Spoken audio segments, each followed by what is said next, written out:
শাহজালালের তৃতীয় টার্মিনাল খুলছে ৭ অক্টোবর। ২০২৪ সালের শেষে পুরোপুরি চালু।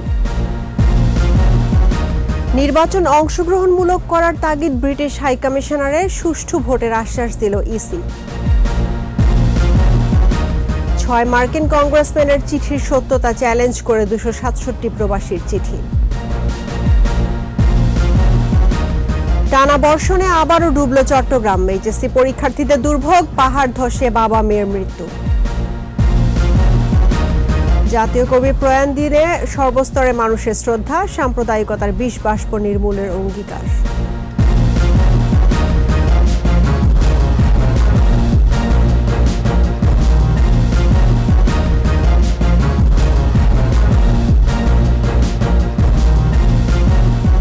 শুনছিলেন ফার্স্ট সিকিউরিটি ইসলামী ব্যাংক লিমিটেড সংবাদ শিরোনাম। আমন্ত্রণ রাত ১১টার ২১ সংবাদে। আপনাদের সঙ্গে আছি রাহনুমা রাহি।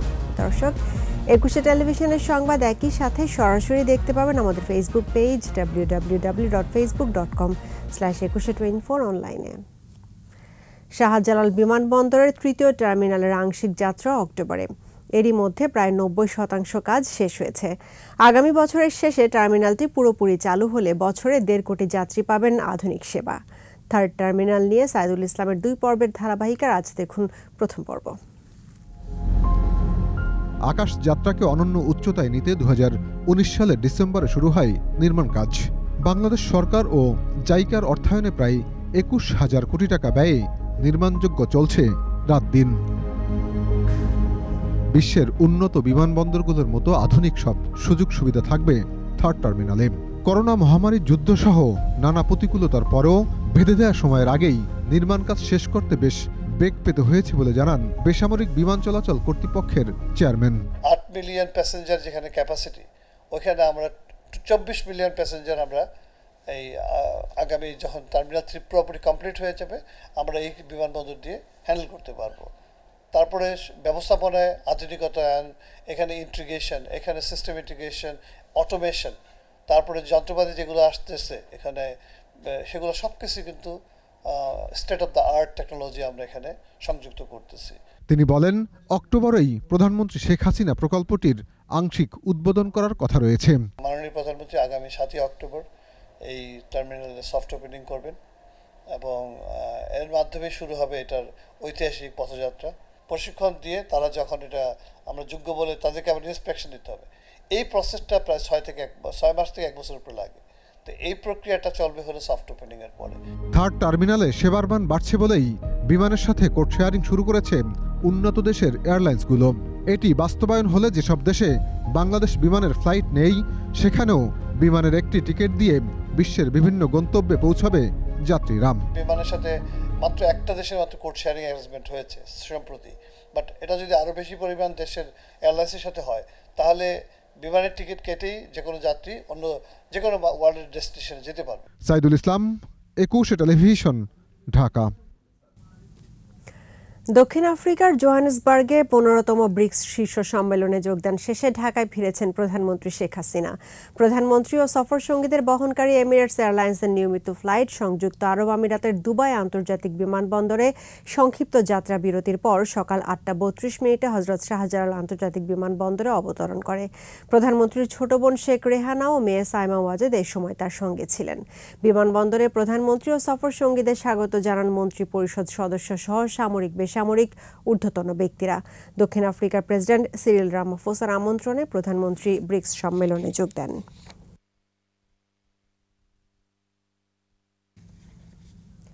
আগামী জাতীয় সংসদ নির্বাচন অংশগ্রহণমূলক ও গ্রহণযোগ্য করার তাগিদ দিয়েছেন ঢাকায় নিযুক্ত ব্রিটিশ হাইকমিশনার সারাহ কুক। প্রধান নির্বাচন কমিশনারের সাথে বৈঠকে সংসদ নির্বাচনের প্রস্তুতি জানতে চান হাইকমিশনার। বৈঠক শেষে সিইসি জানিয়েছেন, নির্বাচনে পর্যবেক্ষক ও সাংবাদিকরা যাতে স্বাধীনভাবে কাজ করতে পারে সে ব্যাপারে কাজ করছে ইসি। বাকিটা জানাচ্ছেন মিনালা দিবা। নির্বাচন কমিশন ভবনে প্রধান নির্বাচন কমিশনারের সাথে সৌজন্য সাক্ষাৎ করতে আসেন ব্রিটিশ হাইকমিশনার। প্রায় ১.৫ ঘণ্টার বৈঠকে সিইসির কাছে দ্বাদশ সংসদ নির্বাচনের প্রস্তুতি, নির্বাচনের সাংবাদিক নীতিমালা ও পর্যবেক্ষকদের বিষয়ে কথা বলেন Sarah cook. The UK is encouraging free, fair, participatory and peaceful elections here in Bangladesh. so the citizens of Bangladesh can exercise their democratic right. বৈঠকে ব্রিটিশ হাই কমিশনারকে কমিশনের প্রস্তুতির কথা জানান সিএসি। আশা করেছেন ইলেকশনটা যেন পার্টিসিপেটরি এবং ক্রেডিবল হয়। এই বিষয়ে আমরা বলেছি আমাদের ক্রেডিবিলিটির জন্য একটা বড় জিনিস ক্রেডিবিলিটির জন্য নয়, ইলেকশনটা ফ্রি অ্যান্ড ফেয়ার হতে হলে যেটা হবে আমি জোর দিয়েছি যারা পোলিং এজেন্টের ভূমিকাটা অত্যন্ত গুরুত্বপূর্ণ।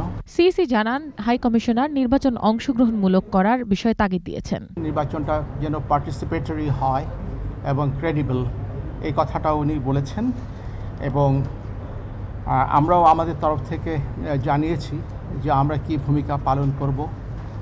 গণমাধ্যমের ভূমিকাও উঠে এসেছে।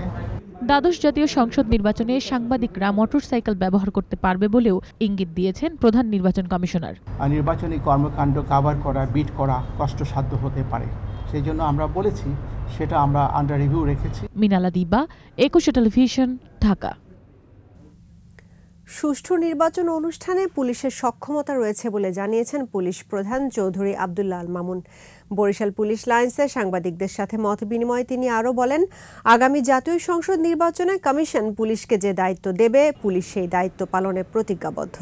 এক প্রশ্নের উত্তরে আইজিপি বলেন, নির্বাচন সামনে রেখে যে কোনো ধরনের নাশকতা মোকাবেলায় প্রস্তুত রয়েছে বাংলাদেশ পুলিশ। নির্বাচন কমিশন যে দায়িত্ব আমাদেরকে অর্পণ করবে সেই দায়িত্ব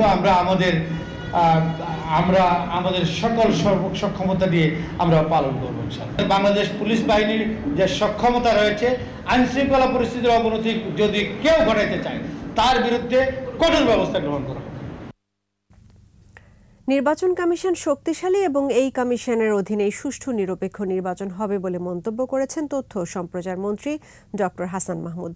জাতীয় প্রেস ক্লাবে শহীদ আইভি রহমানের 19তম মৃত্যুবার্ষিকীর আলোচনায় অংশ নিয়ে মন্ত্রী জানান, বিএনপির কথায় নির্বাচন বন্ধ হবে না, প্রতিহত করতে আসলে কঠোর জবাব দেওয়ারও হুঁশিয়ারি দেন। তথ্যমন্ত্রী বলেন, বিএনপি সবসময় হত্যার রাজনীতি করে, এই রাজনীতি তাদের প্রতিষ্ঠাতা জিয়াউর রহমান শুরু করেছিল।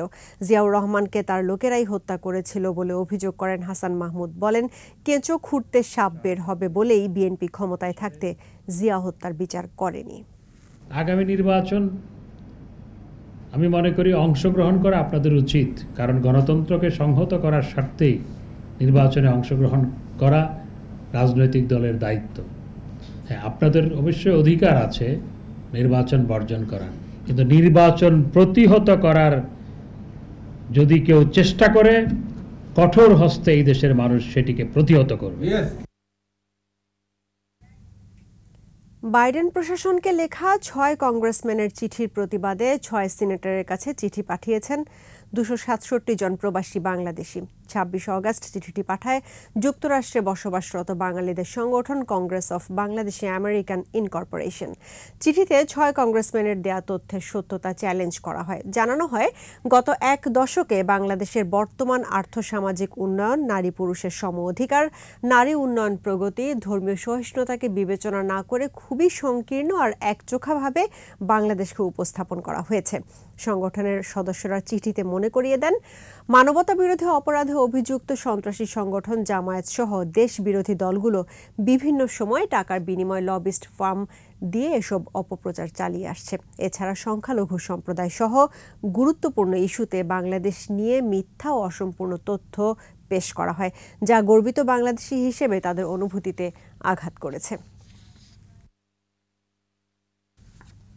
টানা বৃষ্টিতে আবারও ডুবল চট্টগ্রাম। সাধারণ মানুষের পাশাপাশি চরম দুর্ভোগে পড়ে এইচএসসি পরীক্ষা অংশগ্রহণকারী শিক্ষার্থীরা। শনিবার মধ্যরাত থেকে কখনো গুঁড়ি গুঁড়ি কখনো মুষলধারে বৃষ্টি হয় চট্টগ্রামে। এতে নিচু এলাকাগুলোর সড়ক ও অলিগলিতে পানি জমে। নগরীর 2 number gate, GEC, Muradpur, Chawkbazar, KB Aman Ali সড়ক, কাতালগঞ্জ, ফিরিঙ্গি বাজার, বক্সির বেট, ডিসি রোড, বাদুরতলা, কাপাসগোলা, চাঁদগাঁও, হালিশহর সহ বিভিন্ন এলাকা হাঁটু থেকে কোমর পানিতে তলিয়ে যায়। বৃষ্টি ও জলাবদ্ধতার কারণে যথাসময়ে এইচএসসি পরীক্ষার্থীদের কেন্দ্রে পৌঁছানো নিয়ে শঙ্কায় পড়েন অভিভাবকরা। 1 ঘন্টা পিছিয়ে বেলা 11টায় এইচএসসি পরীক্ষা শুরু করে শিক্ষা বোর্ড কর্তৃপক্ষ। গত 17 অগস্ট সারা দেশে একযোগে এইচএসসি পরীক্ষা শুরু হওয়ার কথা থাকলেও প্রবল বর্ষা ও বন্যার কারণে চট্টগ্রাম শিক্ষা বোর্ডের পরীক্ষা 10 দিন পিছিয়ে দেওয়া হয়।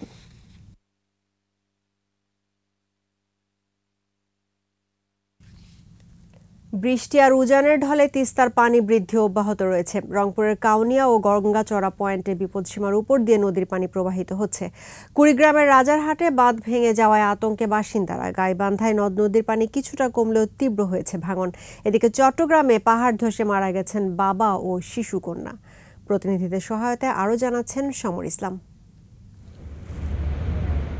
রোববার সকালে তিস্তার পানি রংপুরের কাউনিয়া পয়েন্টে বিপদসীমার ৩৯ সেন্টিমিটার এবং গঙ্গাচড়া পয়েন্টে ১২ সেন্টিমিটার উপর দিয়ে প্রবাহিত হয়। তবে ডালিয়া পয়েন্টে পানি কমে বিপদসীমার ৪৫ সেন্টিমিটার নিচ দিয়ে প্রবাহিত হচ্ছে। কাউনিয়া ও গঙ্গাচড়ার ৪০টি চরাঞ্চলের গ্রাম এখনো ২ থেকে ২.৫ ফুট পানিতে প্লাবিত। পানিবন্দী প্রায় ৫০,০০০ মানুষ। তলিয়ে আছে ধানসহ ফসলের ক্ষেত। অনেক মানুষ পানিবন্দী আছে, বাড়িতে এক গেলা এক বুক পানি হয়ে গেছে। কুড়িগ্রামে রাজারহাটে তিস্তার প্রবল স্রোতে ঘড়িয়ালডাঙ্গা ইউনিয়নে ভেঙে গেছে স্পার বাঁধের ৩০ মিটার। ভাঙন আতঙ্কে নদীপাড়ের বাসিন্দারা। উপজেলার বিদ্যানন্দ ও ঘড়িয়ালডাঙ্গা ইউনিয়নে প্রায় ৫০টি বাড়ি এরই মধ্যে নদীগর্ভে বিলীন হয়ে গেছে। উজানে খিতাবখা সরকারি প্রাথমিক বিদ্যালয়টা হুমকির মুখে। পুরো ব্রিজটা যদি ভেঙে যায় তাহলে গ্রাম দুটো একদম নদী গর্ভে বিলীন হয়ে যাবে। বস্তা ফেলে স্পার বাঁধ রক্ষার চেষ্টা করছে পানি উন্নয়ন বোর্ড। নদীর দিকে যে অর্ধেক পাট ছিল সেই অর্ধেক পাটটা হঠাৎ করে ৮টার দিকে ধসে যায়। বাকি অংশটা রক্ষার জন্য আমরা কাজ করছি। গাইবান্ধায় যমুনা, ব্রহ্মপুত্র, করতোয়া ও ঘাঘট সহ সব নদ নদীর পানি কিছুটা কমলেও সুন্দরগঞ্জ সহ ৪ উপজেলার চরাঞ্চলের বাড়িঘর এখনো পানিতে ডুবে আছে। ব্রহ্মপুত্র ও তিস্তার কয়েকদিনের ভাঙনে সুন্দরগঞ্জের কাপাসিয়া ইউনিয়নের ৩৬২টি পরিবারের ঘরবাড়ি ও আবাদি জমি নদীগর্ভে বিলীন হয়ে গেছে। রাত্রের বেলা আমাদের খুব ভয় লাগে যে কখন নদীর হলো ভাঙে। পরে ধান ছিটেছিলাম, সেটাও গেছি। ফির দ্বিতীয়বার বন্যা এলো, আবার ফির গাইলাম, আবার চলে গেছে। কাপাসিয়া ইউনিয়নের একটা গ্রামও কামি লেখায় নাই, সম্পূর্ণ নদীগর্ভে বিলীন হয়ে গেছে। এদিকে রাত থেকে টানা বৃষ্টিতে চট্টগ্রামের ১৬ শহর এলাকায় পাহাড় ধস হয়েছে। সকালে IW কলোনিতে পাহাড় ধসের ঘটনায় মাটি চাপা পড়ে সুহেল মিয়া ও তার ৭ মাস বয়সী শিশুকন্যা বিবি জান্নাত মারা যায়। আহত হয় আরও ২ জন। সমর ইসলাম, ২১ টেলিভিশন। কাজী নজরুলের অসাম্প্রদায়িক চেতনার দর্শন দিয়েই সাম্প্রদায়িক বিষ-বাষ্প নির্মূলের অঙ্গীকার করেছেন সর্বস্তরের মানুষ। আর নজরুল সর্বকালে নির্যাতিত মানুষের মুখপাত্র হিসেবে বিরাজমান থাকবেন বলে আশা বিশিষ্টজনদের। বিদ্রোহী কবির প্রয়াণ দিবসে সমাধিতে শ্রদ্ধা জানাতে গিয়ে এসব কথা বলেন তারা। এরশাদ আলীর ক্যামেরায় আদিত্য মামুনের রিপোর্ট।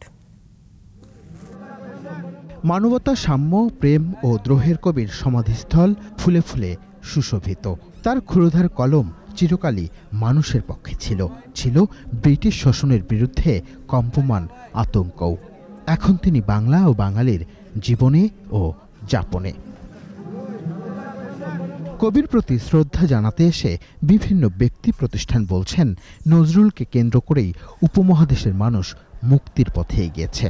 কবির যে অনুভূতি, তার যে প্রত্যাশা যে একটি সাম্যবাদী সমান সকল মানুষের অধিকার সমভাবে স্বীকৃত হবে। এখনও নজরুল মানুষের বাক স্বাধীনতার প্রতীক বলে জানান রাজনৈতিক দলের নেতারা। আমাদের কাছে এখনও উদ্দীপনার এবং প্রেরণার একটি স্থল হচ্ছে আমাদের জাতীয় কবি। বিদ্রোহী কবির দর্শন দিয়েই সাম্প্রদায়িক অপশক্তির মূলোৎপাটন করার প্রত্যয় আওয়ামী লীগের। সাম্প্রদায়িকতা এখনো আমাদের এই স্বাধীন দেশের অগ্রগতির পথে অন্তরা হয়ে আছে। এদিকে নজরুলের স্মৃতি সংরক্ষণের দাবি জানিয়েছেন পরিবারের সদস্যরা। তিনি যখনই ঢাকায় আসেন বাংলা একাডেমির বর্ধমান হাউসে উনি উঠতেন, সেই বর্ধমান হাউসটা কিন্তু সংরক্ষণ করা হয়নি। বিদ্রোহী কবির সৃষ্টি সমগ্র অনুবাদের মাধ্যমে তার বিশ্ব মানবতার চেতনাকে ছড়িয়ে দেওয়ার আশাবাদ বাংলা একাডেমির। এখন যেটা প্রয়োজন সারা পৃথিবীতে ছড়িয়ে দেওয়া, সেই উদ্যোগটি শুরু হয়েছে, বাংলা একাডেমি করে যাচ্ছে। নজরুল ইনস্টিটিউটের মাধ্যমে আমরা অনুবাদের প্রকল্প গ্রহণ করেছি। জাতীয় কবির সমাধিতে শ্রদ্ধা জানায় বিভিন্ন সামাজিক সাংস্কৃতিক সংগঠনও।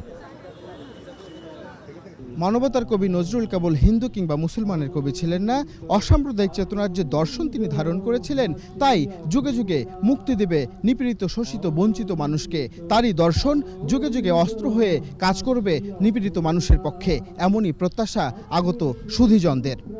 আদিত্য মামুন, ২১ টেলিভিশন, ঢাকা। জাতীয় কবি কাজী নজরুল ইসলামের ৪৭তম প্রয়াণ দিবস আজ, যিনি বাঙালির রাজনৈতিক ও সাংস্কৃতিক বোধ সৃষ্টিতে অনন্য ভূমিকা রেখেছেন। চিরবিদ্রোহী ও মানবিক প্রেমের প্রতিভু এই কবির প্রয়াণ দিবসে আরও জানাচ্ছেন আদিত্য মামুন। সাম্রাজ্যবাদী বেনিয়া ব্রিটিশ শোষণের শেষ ভাগে বাংলার নিপীড়িত মানুষের ভাগ্য বদলে ত্রাতা হিসাবে আবির্ভূত হন কবি নজরুল। সাম্য, মানবতা ও দ্রোহের আগুনে যিনি পুড়িয়ে দিয়েছিলেন বাংলার অন্যায়, অত্যাচার, কুসংস্কার আর ধর্মীয় গোঁড়ামি। শ্রমিক সব মহিমার উত্তর অধিকারী, অলিখিত যত গল্প কাহিনী তোরা যে নায়ক তারি। পৃথিবীব্যাপী হতাশা, অর্থনৈতিক বিপর্যয় আর মূল্যবোধের স্খলনের সময়ে বাংলা সাহিত্যে নজরুলের ক্ষিপ্র আবির্ভাব। বাংলা কবিতার বারুদ নামে পরিচিত বিদ্রোহী কবিতা তারই জাজল্য উদাহরণ। পুলক দুলক গোলক ভেদিয়া খোদার আসনার ছেদিয়া উঠিয়াছে চির বিস্ময় আমি বিশ্ববিধাত্রীর। নজরুলের মনন ও চেতনায় প্রধান হয়ে উঠেছিল মানুষ। আন্তঃধর্মীয় সম্প্রীতির জয়গানও ধ্বনিত হয়েছে তার লেখা, সঙ্গীত আর কবিতায়।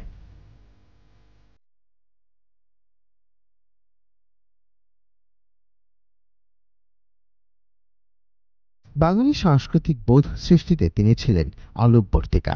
তার জাতীয়তাবাদের রেখায় গতি পায় ভাষা আন্দোলন। মুক্তিকামী বাঙালি অনুপ্রাণিত হন তার বিপ্লবী দর্শনে। বঙ্গবন্ধু ৭ মার্চের ভাষণেও রয়েছে সেই প্রভাব।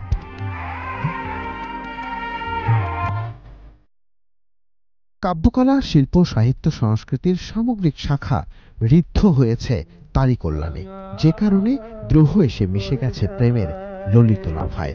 সাম্য ও সাধারণের কবি নজরুল তাই অবিনশ্বর, অনন্তকালের অগ্নিসাক্ষী।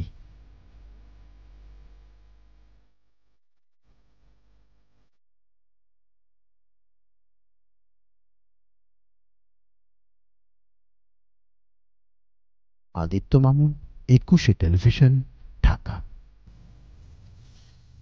নিচ্ছি সংবাদ বিরতি। যখন ফিরছি তখন অন্যান্য খবরের সঙ্গে আরো থাকবে।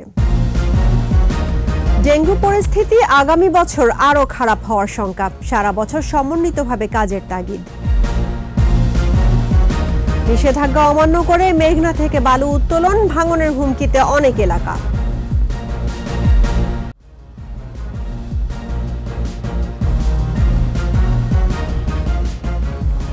আমন্ত্রণ আবারও রাত ১১টার ২১শে সংবাদে।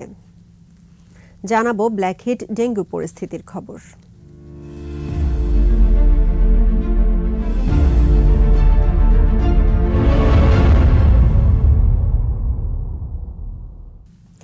ডেঙ্গু মোকাবেলায় সিটি কর্পোরেশন সহ সব দপ্তরকে সারা বছর সমন্বিতভাবে কাজের তাগিদ দিয়েছেন স্বাস্থ্যমন্ত্রী জাহিদ মালেক। এজন্য আন্তঃমন্ত্রণালয় কমিটি গঠনের প্রস্তাব তার। ডেঙ্গু প্রতিরোধ বিষয়ক গোলটেবিল বৈঠকে সচেতনতা ও গবেষণা বাড়ানোর পরামর্শ দেন সংশ্লিষ্টদের। শিউলি শবনমের প্রতিবেদন। দেশ জুড়ে ডেঙ্গুর মারাত্মক ঊর্ধ্বমুখী পরিস্থিতি মোকাবেলায় সেবা সংস্থা ও স্টেক হোল্ডারদের নিয়ে গোলটেবিল বৈঠক করেছে স্বাস্থ্য অধিদপ্তর। বৈঠকে ডেঙ্গু প্রতিরোধে গবেষণা বাড়ানোর তাগিদ দেন ঢাকার ২ সিটি কর্পোরেশন, স্থানীয় সরকার, পরিবেশ অধিদপ্তর সহ নগর পরিকল্পনায় জড়িত দপ্তরগুলোর কর্মকর্তারা। শিক্ষা প্রতিষ্ঠানে গিয়ে বেশি আক্রান্ত হচ্ছে শিক্ষার্থীরা, এজন্য সেখানে স্প্রে করা সহ নিয়মিত পরিচ্ছন্ন রাখায় জোর দেওয়া হয় বৈঠকে। তবে সংশ্লিষ্টরা বলছেন স্প্রে অনেক ব্যয়বহুল। ঢাকা দক্ষিণ এবং ঢাকা উত্তর সিটি কর্পোরেশনের সাথে আমরা পত্র দিয়েছি স্যার, যাতে তারা লার্ভা এবং মশা নিধন এবং প্রজনন স্থলগুলা, যেগুলো উৎপত্তি স্থলগুলা, যাতে ধ্বংস করতে পারে। ডেঙ্গুর প্রতিষেধকের চেয়ে প্রতিরোধে গুরুত্ব দেওয়ার তাগিদ স্বাস্থ্যমন্ত্রীর। সারা বছর কাজের সুবিধার্থে আন্তঃমন্ত্রণালয় সমন্বয়ে কমিটি গঠনেও জোর দেন তিনি। একটা কমিটি আমরা ফর্ম করতে চাই আন্তঃমন্ত্রণালয় এবং অন্যান্য স্টেক হোল্ডার তাদের অংশগ্রহণে, এবং যারা সারা বছর মাঝে মাঝে বসবে এবং পরামর্শ দিবে, এবং সেই পরামর্শটা আমরা সকলে গ্রহণ করব। দ্বিতীয়বার আক্রান্তদের ঝুঁকি বেশি থাকায় আগামী বছর আরো খারাপ পরিস্থিতির শঙ্কা স্বাস্থ্য কর্মকর্তাদের। কেন আগামী বছর আরো খারাপ হবে? কারণ আমাদের প্রাইমারি, সেকেন্ডারি, টারশিয়ারি এবং কোয়ার্টারনি ইনফেকশন হচ্ছে। প্রত্যেকটা ইনফেকশন পরবর্তী ইনফেকশনকে বেশি ঝুঁকিপূর্ণ করছে। ভ্যাকসিন চালু না হওয়ায় ডেঙ্গু বেশি হুমকি স্বরূপ। তবে বিশ্ব স্বাস্থ্য সংস্থার পরামর্শে কাজ করবে সরকার। এবং WHO এর ডিজি আমরা ইন্ডিয়াতে তাদের সাথে দেখা হয়েছিল, ডিজি মহোদয় আসছিলেন। কাউন্সিল ডেঙ্গু ভ্যাকসিন ডেভেলপড কার্যক্রম ত্বরান্বিত করার জন্য তারা চেষ্টা করছেন যে ভ্যাকসিন ডেভেলপমেন্ট তারা করতে পারবে। ডেঙ্গুর ভয়াবহতা বাড়ার পেছনে মশার আচরণগত ও বায়োকেমিক্যাল পরিবর্তনকে দায়ী করছেন কীটতত্ত্ববিদরা। শিউলি শবনম, 21 টেলিভিশন, ঢাকা। মানিকগঞ্জ কুমিল্লায় ডেঙ্গুর প্রাদুর্ভাব বাড়ায় আলাদা ওয়ার্ডে চিকিৎসা দেওয়া হচ্ছে রোগীদের। তবে জেলা দুটিতে ডেঙ্গুতে কারো মৃত্যু ঘটেনি। মানিকগঞ্জ প্রতিনিধি সাব্বিরুল ইসলাম ও কুমিল্লা প্রতিনিধি হুমায়ুন কবির রনির সহায়তায় বাকিটা জানাচ্ছেন পার্থসারথী। মানিকগঞ্জ সিভিল সার্জন কার্যালয়ের তথ্যমতে জেলায় জানুয়ারি থেকে আগস্টের শেষ সপ্তাহ পর্যন্ত ১৬০০-র বেশি ডেঙ্গু রোগী শনাক্ত হয়েছে। মানিকগঞ্জ জেনারেল হাসপাতাল সহ উপজেলার হাসপাতালগুলোতে চিকিৎসাধীন ১৫০ শতাধিক ডেঙ্গু রোগী। জেনারেল হাসপাতালে সংরক্ষিত ৫০ শয্যার ডেঙ্গু ওয়ার্ডে চিকিৎসা পাচ্ছেন রোগীরা। ব্লাড টেস্ট করানোর পরে সিবিসি করানো ধরা পড়ছে ডেঙ্গু পজিটিভ। ছেলে স্কুলে গেছিল বুধবার দিন, স্কুল থেকে আসলো, আসার পরে দেখি জ্বর, তারপর আমি পরীক্ষা নিতে যাই, ওইখান থেকে ধরা পরে এখানে আসি। ডাক্তার দেখতেছে, নার্সরা আসতেছে, অসুবিধা হলে ডাকলে তারা আসে। আমরা শনিবারে ভর্তি হয়েছি, এখন নাতি সুস্থ হয়েছে, এখন আমরা চলে যাচ্ছি। প্রয়োজনে নেওয়া হয়েছে শয্যা বাড়ানোর প্রস্তুতিও। ডেঙ্গুর জন্য যে স্পেসিফিক আমাদের একটা ট্রিটমেন্ট বেশি চলে, সেটা হচ্ছে ফ্লুইডটা বেশি দেওয়া হয় রোগীর। আর ফ্লুইডের এখন পর্যন্ত কোনো ঘাটতি আমরা দেখি নাই। আমাদের স্থানীয় কর্তৃপক্ষ এ ব্যাপারে তৎপর রয়েছে। এদিকে কুমিল্লায় মৃত্যু না হলেও বাড়ছে ডেঙ্গু রোগী। কুমিল্লা মেডিকেল কলেজ ও বিশেষায়িত হাসপাতাল সহ উপজেলা হাসপাতালগুলোতে চালু রয়েছে ডেঙ্গু ওয়ার্ড ও ডেঙ্গু কর্নার। পার্থসারথী, 21 টেলিভিশন। দেশে বৈষম্য বেড়েছে তা অস্বীকার করার সুযোগ নেই, তবে এখন আর কাউকে না খেয়ে বিছানায় যেতে হয় না বলে জানিয়েছেন পরিকল্পনা মন্ত্রী এম এ মান্নান। রাজধানীতে বঙ্গবন্ধু আন্তর্জাতিক সম্মেলন কেন্দ্রে এক সেমিনারে যোগ দিয়ে মন্ত্রী বলেন, সরকার দেশের উন্নয়নে ব্যাপক কাজ করছে বলেই মানুষের মাথাপিছু আয় এখন $৩,০০০ কাছাকাছি। অতি দারিদ্র্যের হার নেমে এসেছে ৪-৫% মধ্যে। এ সময় মন্ত্রী জানান, বাংলাদেশে এনজিওগুলো ক্ষুদ্র ঋণ বিতরণ ও বাচ্চাদের টিকাদানের মতো কার্যক্রমে বিশেষ ভূমিকা রাখছে, তবে দেশের আইন কানুন তাদের মেনে চলতে হবে। বেসরকারি সংস্থাসমূহের কাজের ফলে আমরা অনেক ক্ষেত্রে আমাদের অনেক সুফল এসেছে। ক্ষুদ্র ঋণ হোক, খাবার পানীয় হোক, ওরাল রিহ্যাবিলিটেশন থেরাপি যেটা বলা হয়, যেটা করেছে ব্র্যাক এবং অন্যরা, এবং অন্যান্য ক্ষেত্রে বাচ্চাদের টিকা, এই সকল ক্ষেত্রে আপনাদের কাজ অনেক অনেক উন্নয়ন সাধন করেছে এই দেশে। এখন থেকে কোনো মামলায় আগাম জামিনের ক্ষেত্রে আত্মসমর্পণের নির্দেশ দিতে পারবে না হাইকোর্ট। আবারও এমন নির্দেশ দিয়েছেন আপিল বিভাগ। আপিল বিভাগের জ্যেষ্ঠ বিচারপতি ওবায়দুল হাসানের নেতৃত্বে 5 সদস্যের বেঞ্চে আদেশ দেন। এ সময় গৃহকর্মী নির্যাতনের ঘটনায় সৈয়দ আশফাক ও তার স্ত্রীকে দেয়া হাইকোর্টের আত্মসমর্পণের আদেশ বাতিল করে দেন আদালত। সেই সাথে নিম্ন আদালতে আত্মসমর্পণ করে যে জামিন নিয়েছিলেন তাও বাতিল করে দেন। নতুন করে তাকে সিএমএম কোর্টে জামিন চাওয়ার আদেশ দেওয়া হয়। নিষেধাজ্ঞা অমান্য করে নরসিংদীর রায়পুরায় মেঘনা নদী থেকে চলছে বালু উত্তোলন। ভাঙন রোধে গত 3 বছর ধরে কোনো বালু মহালের ইজারা দেয়নি প্রশাসন, কিন্তু তাতে থেমে নেই বালু খেকোরা। ড্রেজার দিয়ে দিনরাত তুলে নিচ্ছে বালু, আর এতে নদী ভাঙনের হুমকির মুখে জেলার বেশ কিছু এলাকা। নরসিংদী প্রতিনিধি মাখন দাসের রিপোর্ট, জানাচ্ছেন রত্না জামান। 20টির বেশি ড্রেজার, শত শত বালুবাহী বাল্কহেড, নিয়মিত উত্তোলন আর অবাধে বালু বিক্রির এই বিশাল আয়োজন নরসিংদীর রায়পুরার মেঘনা নদীর চাঁদপুরে। গত 3 বছর ধরে নদী ভাঙন রোধে এই অঞ্চলে কোনো বালু মহাল ইজারা দিচ্ছে না প্রশাসন, তবে প্রভাবশালীদের যোগ সাজশে অবাধে চালাচ্ছে এই বালু উত্তোলন। এলাকাবাসী বাধা দিতে গেলে চালানো হয় হামলা, মামলার হুমকি সহ নির্যাতন। আর ডেজারের কন্ট্রাক্ট আছে 6টা, ওখানে 22টা ডেজার ঢাকার কথা, ডাক কথা হ্যাঁ জায়গা যাওই না, রাইতে গালাত কায় ডেজার লাগাই যায়, মানুষ উড়তে উড়তে কাইটা লইয়া জায়গা সরষি ডাকে লইয়া বাধা কিছু দিলে আর একটু যা গিয়ে আবার হেরাই। হেরার সাথে মারামারি করলে মানে প্রায় সময় হেরা মামলা মোকদ্দমা মানুষ যারা পাবলিক হেরানি বেড়াতে হয়। এভাবে বালু উত্তোলনের ফলে ব্রাহ্মণবাড়িয়া সহ রায়পুরা উপজেলার চাঁদপুর, কালিকাপুর, মাঝের চর, শাহের খোলা, চর কেদের খোলা সহ বেশ কিছু অঞ্চল রয়েছে ভাঙন হুমকিতে। 300 লোকের মতো বাস তো আর হয়ে গেছে। কোনি আদগানি হাতের টাভার থেকে কাইটা লয়া জায়গা।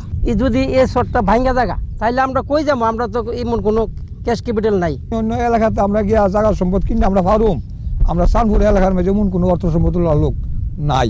বালু উত্তোলনের বিষয়ে অভিযুক্তদের সাথে যোগাযোগ করার চেষ্টা করা হলেও তাদের পাওয়া যায়নি। পানি উন্নয়ন বোর্ড ও জেলা প্রশাসন বলছে অবৈধভাবে বালু উত্তোলন বন্ধে ব্যবস্থা নিচ্ছেন তারা। বালু উত্তোলনের ব্যাপারে আমাদের পানি সম্পদ মন্ত্রণালয় থেকে জিরো টলারেন্স, এখানে অবৈধভাবে বালু উত্তোলন কখনোই গ্রহণ করা হবে না। উপজেলা প্রশাসনকে এবং পুলিশকে নির্দেশনা দেওয়া হয়েছে, তার প্রেক্ষিতে কিছুদিন আগে তাদেরকে হাতে নাতে ধরা হয়েছে এবং একটি বড় অঙ্কের জরিমানা করা হয়েছে। রায়পুরার চরাঞ্চলের লাখো মানুষের বসতি সহ ফসলি জমি রক্ষায় অবৈধ বালু উত্তোলন বন্ধে কার্যকর পদক্ষেপ নেয়ার দাবি এলাকাবাসী। রত্না জামান, 21 টেলিভিশন। আবারও সংবাদ বিরতি। যখন ফিরবো তখন অন্যান্য খবরের সঙ্গে আরও থাকবে। ঠাকুরগাঁ সদর হাসপাতালের ঝুঁকিপূর্ণ ভবনে শিশু ওয়ার্ড, বড় ধরনের দুর্ঘটনার আশঙ্কা।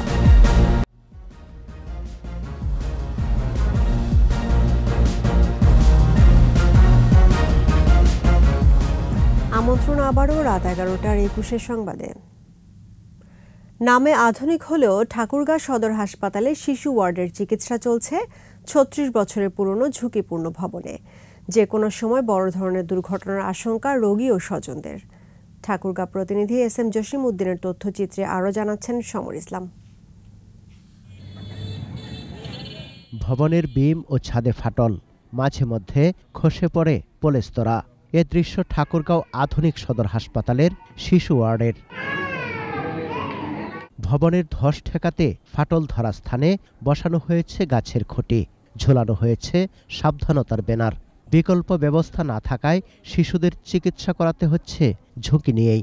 বাচ্চা নিয়ে আসছি, বেরোচ্ছি, আবার ঢুকতেছি, তো অনেক ভয় লাগতেছে। সদর হাসপাতালের চিত্রটা আসলে এরকম হওয়ার কথা না, যে এখানে সেখানে বাঁশ লাগানো বা বিল্ডিং ঝুঁকিপূর্ণ অবস্থায়, ছাদের উপরে প্লাস্টার ছুটে পড়ে যাচ্ছে।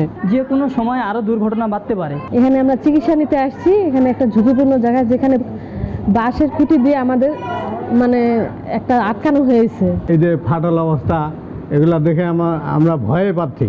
1997 সালে 100 এবং 2020 সালে 250 শয্যায় উন্নীত হয়। 1987 সালে 50 শয্যা নিয়ে যাত্রা শুরু করা হাসপাতালটি নতুন ভবন হলেও শিশু ওয়ার্ডটি রয়ে গেছে পুরনোটিতেই।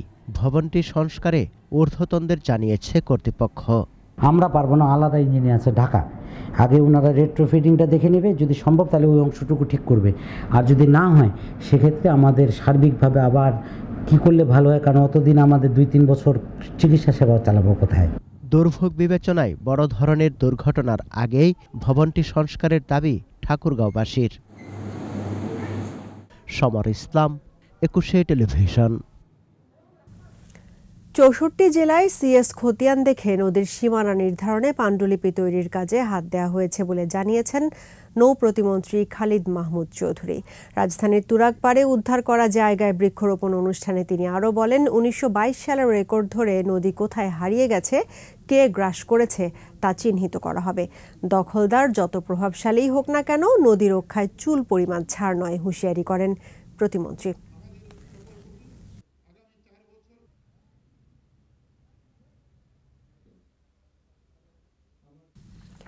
জাতির পিতা বঙ্গবন্ধু শেখ মুজিবুর রহমানের 48তম শাহাদাত বার্ষিকী ও জাতীয় শোক দিবস উপলক্ষে আলোচনা সভা, দোয়া মাহফিল ও সেলাই মেশিন বিতরণ করেছে শেখ রাসেল জাতীয় শিশু কিশোর পরিষদ।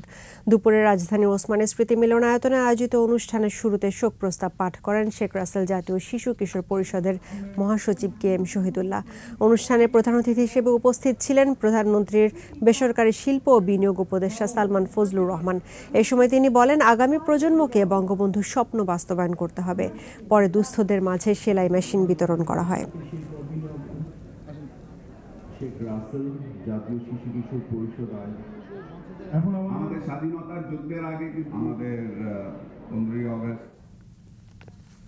এ পর্যায়ে ব্যবসা বাণিজ্যের খবর।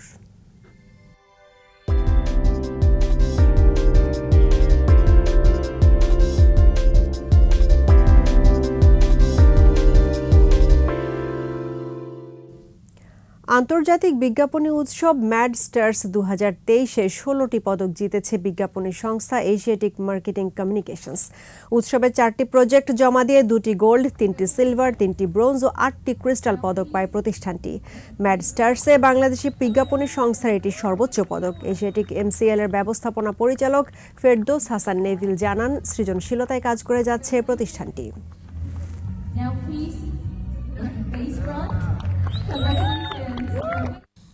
আল আরাফা ইসলামী ব্যাংকের নতুন চেয়ারম্যান আব্দুস সালাম লাবুকে শুভেচ্ছা জানিয়েছে চট্টগ্রাম জোন।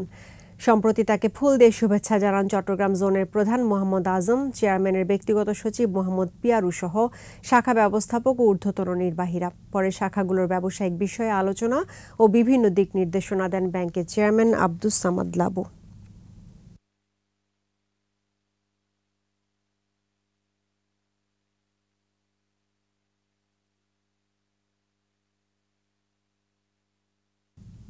এশিয়া কাপ খেলতে শ্রীলঙ্কা গেল বাংলাদেশ জাতীয় ক্রিকেট দল। এর আগে 3বার ফাইনালে উঠলেও ট্রফি জয়ের স্বাদ পায়নি টাইগাররা। লক্ষ্য এবার স্বপ্ন ছোঁয়ার। রওনা হওয়ার আগে গতি তারকা তাসকিন জানিয়ে গেলেন, সর্বোচ্চটা দিতে পারলে এশিয়া সেরা হওয়া কঠিন কিছু নয়। বিস্তারিত জানাচ্ছেন আকাশুজ্জামান। এশিয়া কাপ খেলতে শ্রীলঙ্কার বিমান ধরতে শাহজালাল আন্তর্জাতিক বিমানবন্দরে একে একে আসছে মুস্তাফিজ মুশফিকরা। টাইগারদের অভিনন্দন জানাতে বিমানবন্দর চত্বরে ছিল ভক্তদের ভিড়। একদিনের ক্রিকেটই টাইগারদের সেরা সংস্করণ। এবারের এশিয়া কাপের ফরম্যাটটাও ওয়ানডে, ভক্তদের প্রত্যাশাটাও আকাশ ছোঁয়া। শুভকামনা রইল আমাদের বাংলাদেশ জাতীয় টিমের উপরে। ভালো কিছু চিন্তা করি, বড় স্বপ্ন দেখি, তাই এবারও স্বপ্ন দেখতেছি তো এশিয়া কাপের ট্রফিটা ধরার। প্রথম ম্যাচ আমরা জিততে পারি শ্রীলঙ্কার সাথে, ইনশাল্লাহ আমরা বিশ্বাস করি ভালো খেলবে ইনশাল্লাহ। জাতীয় দলের প্রতি আমার অনেক আশা প্রত্যাশা যে নিশ্চয়ই আমরা এশিয়া কাপটা সেখান থেকে আমরা ম্যাচ উইন করে ট্রফি নিয়ে আমরা দেশে ফিরবো ইনশাল্লাহ। এশিয়া কাপে 3বার খুব কাছে গিয়েও শিরোপার স্বাদ পায়নি টাইগাররা। তবে আগের সব আসর থেকে এবার দারুণ ছন্দে আছে দল। সাকিবের নেতৃত্বে নিজেদের সেরাটা দিয়ে চ্যাম্পিয়ন হওয়ার স্বপ্নের কথা জানালেন তাসকিন আহমেদ। মেন জিনিসটা হচ্ছে বেটার ক্রিকেট খেলা, সামনে যেহেতু ওয়ার্ল্ড কাপও আছে, বা মানে সবাই সবার বেস্ট ক্রিকেটটা খেলতে পারলে চ্যাম্পিয়ন হওয়া পসিবল। তো সবাই দোয়া করেন আমরা যাতে বেস্ট ক্রিকেট খেলতে পারি। দেশ ছাড়ার আগে অবশ্য দুঃসংবাদ ছিল টাইগার শিবিরে। জ্বরে আক্রান্ত হওয়ায় ওপেনার লিটন দাস যেতে পারেনি দলের সাথে। সোমবার লঙ্কান ফ্লাইট ধরার কথা রয়েছে তার। এশিয়া কাপে বাংলাদেশের প্রথম ম্যাচ 31শে আগস্ট। প্রতিপক্ষ 5বারের চ্যাম্পিয়ন শ্রীলঙ্কা। আকাশুজ্জামান, 21 টেলিভিশন। হাশমুতুল্লাহ শহীদীকে অধিনায়ক করে এশিয়া কাপের জন্য 17 সদস্যের দল ঘোষণা করেছে আফগানিস্তান। আসরের বি গ্রুপে বাংলাদেশ ও শ্রীলঙ্কার বিপক্ষে খেলবে আফগানরা। শীর্ষ 2 দল সেমিফাইনালে খেলবে। আফগান দলের সদস্যরা হলেন হাশমুতুল্লাহ শহীদ, রহমানুল্লাহ গুরবাজ, ইব্রাহিম জাদরান, রিয়াজ হাসান, রহমত শাহ, নাজিবুল্লাহ জাদরান, মোহাম্মদ নবী, ইকরাম আলী খিল, করিম জান্নাত, গুলবাদিন নাইব, রশিদ খান, মুজিবুর রহমান, নূর আহমেদ, শরফুদ্দিন আশরাফ, ফজল হক ফারুকি, এস শাফি ও আব্দুর রহমান।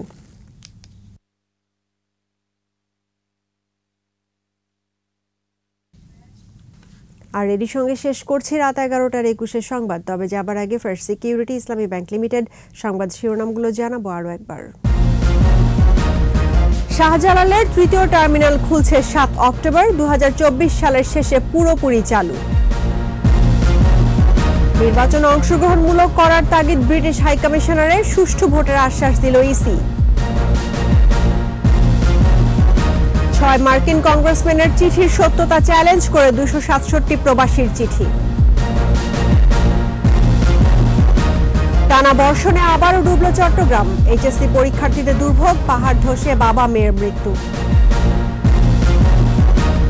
জাতীয় কবির প্রয়াণ দিনে সর্বস্তরে মানুষের শ্রদ্ধা, সাম্প্রদায়িকতার বিষ বাষ্প নির্মূলের অঙ্গীকার।